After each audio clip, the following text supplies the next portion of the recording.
Halo guys, halo guys. Assalamualaikum warahmatullahi wabarakatuh. Kita lanjutkan perkuliahan kita, Falsafah Kesatuan Ilmu. Hari ini kita sampai pada tema filsafat bagi pemula. Sebelum sampai ke materi, saya akan menunjukkan beberapa tips yang akan memandu kita belajar filsafat. Yang pertama adalah, jadilah pemula. Pemula dalam segala hal. Merasakan bahwa apa yang didengar, apa yang dipelajari, apa yang dibaca adalah yang pertama kali diketahui. Pemula adalah orang yang tidak pernah mengetahui apa-apa sebelumnya. Dengan begitu nanti kita akan sampai pada rasa heran, penuh keheranan terhadap mata kuliah kita ini. Yang kedua adalah, jangan percaya bahwa segala sesuatu itu ada dan lepas dari pikiran kita. Filsafat menganjurkan bahwa segala sesuatu itu ada tapi tidak bisa lepas dari pikiran kita. Karena itu sesuatu itu sesungguhnya ada apa adanya atau konstruksi pemikiran kita semata. Yang ketiga, wujutilah sifat-sifat eksternal, sifat-sifat material dari segala sesuatu itu. Tapi kemudian masuklah ke dalam hakikat segala sesuatu. Di mana di hakikat segala sesuatu itu kita akan mengetahui bahwa segala sesuatu itu sama. Segala sesuatu itu hanya dibedakan dalam hal wujud semata, bentuk-bentuk semata, tetapi secara hakikat adalah sama. Yang ketiga adalah pandanglah segala sesuatu itu bagian-bagiannya tidak terlepas dari bagian-bagian yang lain. Filsafat berfungsi untuk merangkai, memberikan pandangan yang holistik segala sesuatu, segala bidang-bidang itu, sehingga kita bisa melihatnya secara menyeluruh. Dan yang terakhir adalah, carilah pangkal atau asal atau source dari segala sesuatu itu. Dulu kita pernah mendengar, mana yang lebih dulu antara ayam dan telur? Contoh pertanyaan sehari-hari. Tapi sesungguhnya dalam kajian filsafati itu membantu kita untuk sampai pada akal atau pada sumber segala sesuatu, sebab bagi segala sesuatu. Baiklah, itulah tip yang pertama dalam mempelajari filsafat. Masuk ke persoalan pertama, apa itu sesungguhnya filsafat? Dalam bahasa Inggris kita sebut filosofi atau falsafah, atau tulisan Yunaninya yang seperti itu yang sulit dibaca ini. Secara etimologis terdiri dari dua kata. Yang pertama adalah philos atau philia, yaitu artinya mencintai. Yang kedua adalah sophia, artinya kebijaksanaan. Jadi filsafat adalah mencintai kebijaksanaan, bukan mencintai sang mantan. Seorang yang mencintai akan berusaha sekuat tenaga pikiran dan waktunya untuk mendapatkan yang dicintainya. Seorang yang mencintai tidak akan pernah merasa sampai. Seorang yang mencintai, dia tidak akan pernah lelah. Kebijaksanaan yang dia cari sesungguhnya masih selalu dia cari, dan dia tidak bisa pernah sampai kepada kebijaksanaan itu sendiri. Seorang filosof tidak akan merasa dirinya bijaksana. Seorang filosof tidak akan merasa dirinya paling benar, tetapi dia merangkai semua informasi, merajut semua pendapat, menyusun semua argumentasi untuk sampai kepada kebenaran yang tidak pernah ia lelah cari untuk sampai. Kemudian filsafat ini menjadi sebuah ilmu dasar dan general tentang eksistensi, pengetahuan, nilai, rasionalitas, dan bahasa. Jadi filsafat ini adalah ilmu bagi segala ilmu, ilmu paling kuno atau al-ulum. Filsafat ini adalah Ummul Ulum atau the mother of sciences, ilmu atau ibu dari segala ilmu. Metodenya ada banyak. Secara sederhana kita sampaikan di sini adalah bertanya, itu adalah bagian dari metode filosofis, berdiskusi kritis, menyampaikan argumentasi rasional, dan memperselasikan sesuatu secara sistematis. Itu adalah bagian dari cara berfilsafat. Dulu kita mengenal seorang Socrates, terkenal dengan caranya berfilsafat, yaitu cara dialektika. Dialektika itu adalah mendiskusikan. Dialektika itu adalah berhadapan. Dialektika itu adalah berdialog antara dua pendirian yang berbeda, berargumentasi secara kritis. Itu adalah cara Socrates menemukan sebuah kebijaksanaan. Sebenarnya hari ini kita sudah banyak mengenalnya. Banyak metode yang bisa sesungguhnya adalah warisan dari filsafat. Contohnya adalah logika, deduktif, induktif, komparatif, analogis, dan lain sebagainya. Itu adalah metode-metode warisan filsafat. Selanjutnya kita masuk kepada cabang atau pembidangan filsafat. Dulu filsafat itu cabangnya ada 4. Yang pertama adalah logika, yang kedua metafisika, yang ketiga epistemologi, dan yang keempat adalah etika. Logika itu adalah cara berpikir untuk sampai kepada kebenaran. Sesungguhnya ketika kita menyampaikan kebenaran, maka kita harus membuktikan kebenaran itu. Salah satu membuktikan kebenaran itu adalah dengan cara menyampaikan argumentasi. Argumentasi itu tidak lain adalah premis atau muqaddimah, di mana kita menyusun konklusi, di mana kita menyusun sesuatu yang kita anggap benar. Argumentasi itu adalah premis atau mukaddimah, kemudian pendapat kita adalah konklusi atau natijah. Dan setiap kita berpendapat pasti disertai oleh mukaddimah atau premis-premis itu. Itulah cara berpikir logika. Yang kedua adalah metafisika. Sebagaimana kita ketahui, metafisika ini adalah al-falsafah al-ula. Dia adalah cabang filsafat paling kuno yang membicarakan tentang eksistensi, yang membicarakan tentang ada dua hal nanti, ontologi dan kosmologi. Ini dianggap falsafah paling awal dan paling sulit, paling sangat sulit dipelajari oleh para mahasiswa. Sebenarnya persoalan filsafat ini adalah persoalan kehidupan. Kalau Anda menemukan seorang anak berumur 4 tahun, kemudian dia bertanya, bagaimana kita hidup? Mengapa dunia ini diciptakan? Setelah kita mati kita akan kemana? Kemudian siapa yang menciptakan? Itu sesungguhnya persoalan kehidupan. Itulah persoalan filsafat. Itulah persoalan metafisika. Itulah persoalan yang pertama kali muncul bagi para filosof yang kemudian masuk dalam bidang metafisika itu. Kemana kita setelah mati? Bagaimana kita punya keinginan, apakah bisa terwujud dengan tenaga kita, dengan pikiran kita, atau sesungguhnya sudah didesain oleh alam ini, sudah didesain oleh penyebab segala sebab. Itu adalah persoalan kehidupan. Itulah sesungguhnya persoalan filsafat. Yang ketiga adalah persoalan epistemologi. Persoalan bagaimana kita tahu, apa yang kita ketahui, watak pengetahuan itu, watak fakta yang kita ketahui itu bagaimana, dan bagaimana pengetahuan kita itu dikatakan benar atau dikatakan salah, itu adalah urusan epistemologi. Yang terakhir adalah etika, adalah persoalan baik buruk, persoalan benar tidaknya kita berinteraksi kepada sesama manusia. Maka bila disimpulkan bahwa logika adalah cara kita berpikir sampai ke dalam kebenaran, metafisika adalah bagaimana kita berpikir tentang sesuatu yang di luar manusia dan di luar kealaman ini. Kemudian epistemologi adalah belajar tentang kealaman segala sesuatu di sekitar kita. Kemudian etika adalah belajar kepada orang lain, bagaimana kita bersikap kepada orang lain. Nah, mulai dari Aristoteles dulu, seorang filosof yang pertama. Mulai dari Aristoteles hingga abad ke-19, filsafat membidangi semua pengetahuan. Sebagai contoh adalah filsafat alam. Filsafat alam itu membidangi astronomi, kedokteran, fisika.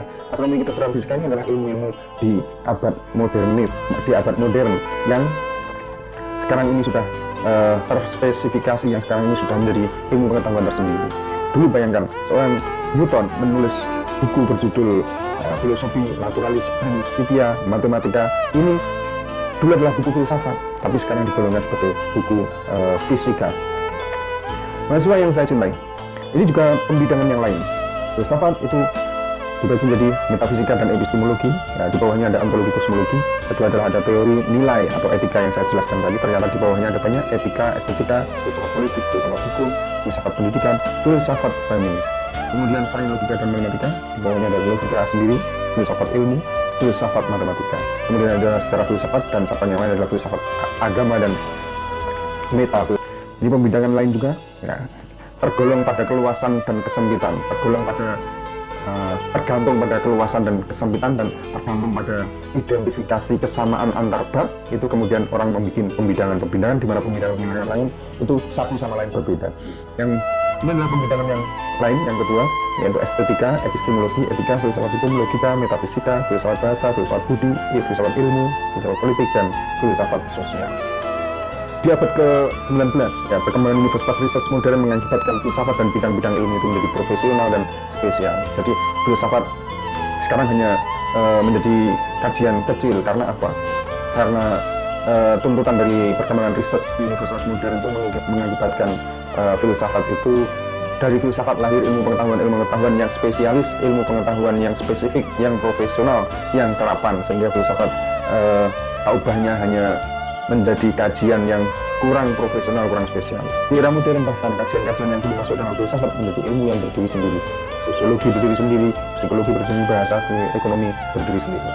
Ya, memang ada beberapa kajian yang masih masuk dalam kajian filsafat yang karena tidak ada atau belum ada ilmu pengetahuan yang menampungnya, pengetahuan yang berdiri sendiri, karena belum adanya tokoh-tokoh dan belum adanya eksemplar.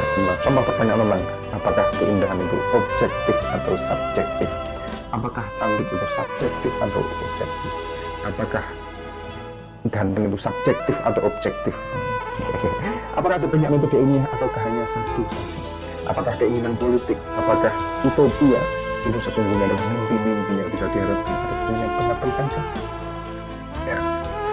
Ya, kemudian para filosof profesional ini berkontribusi pada masyarakat, terutama sebagai profesor, peneliti, penulis. Jadi kalau mencari filosof sekali Socrates, Plato, Aristoteles, dan Ibnurus dan lain sebagainya, mungkin kita tidak temukan. Yang sekarang ini adalah para guru besar, para peneliti, para penulis, di mana kajian-kajiannya bersifat filosofis tapi lebih profesional.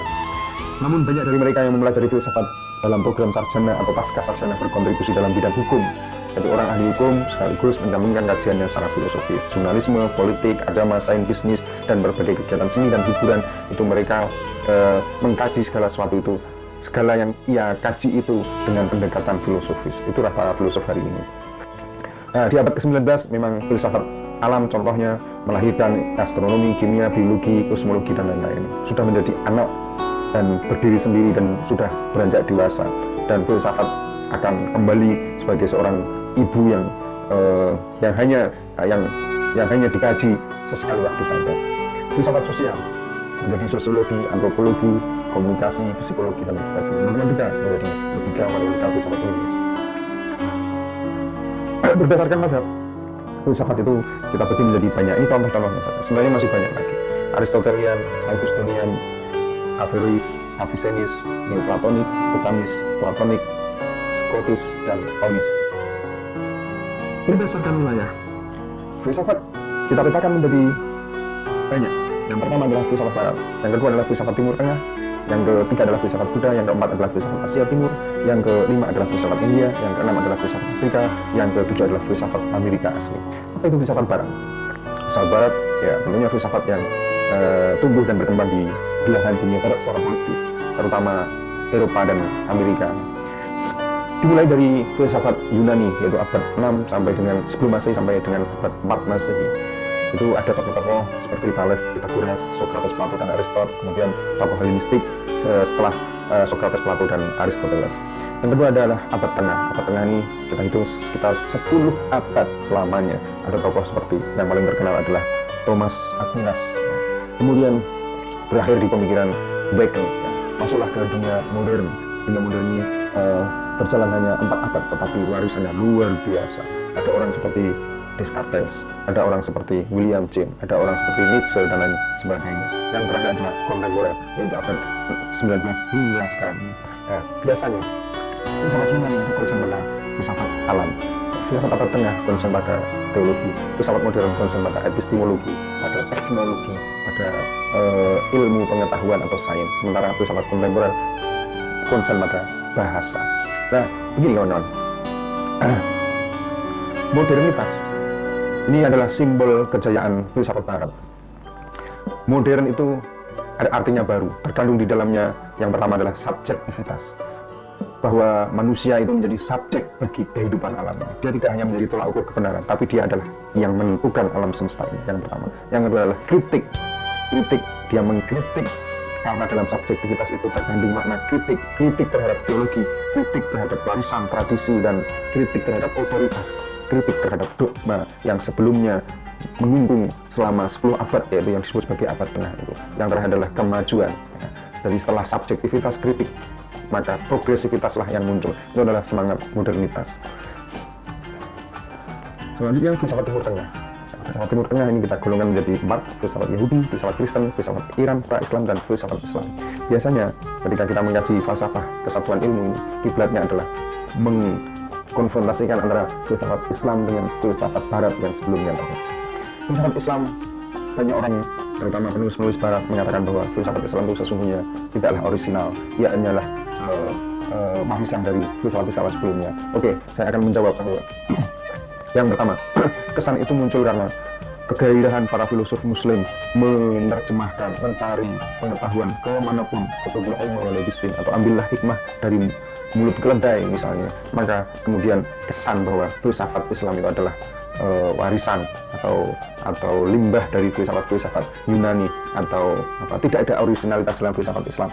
Kesan itu bisa muncul karena pertama tadi, jadi kegairahan para filosof muslim. Yang kedua adalah minimnya pengetahuan para penulis Barat tentang warisan di dalam Islam, tentang filsafat Islam itu sendiri. Kalau orang mengatakan bahwa filsafat Islam telah mati pasca Ibnurus yang ada di Eropa, sesungguhnya keliru.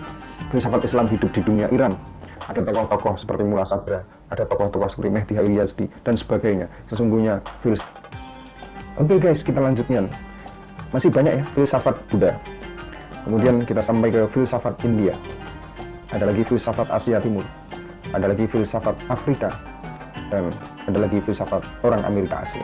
Semoga bermanfaat bagi para pemula dalam bidang filsafat. Terima kasih. Assalamualaikum warahmatullahi wabarakatuh.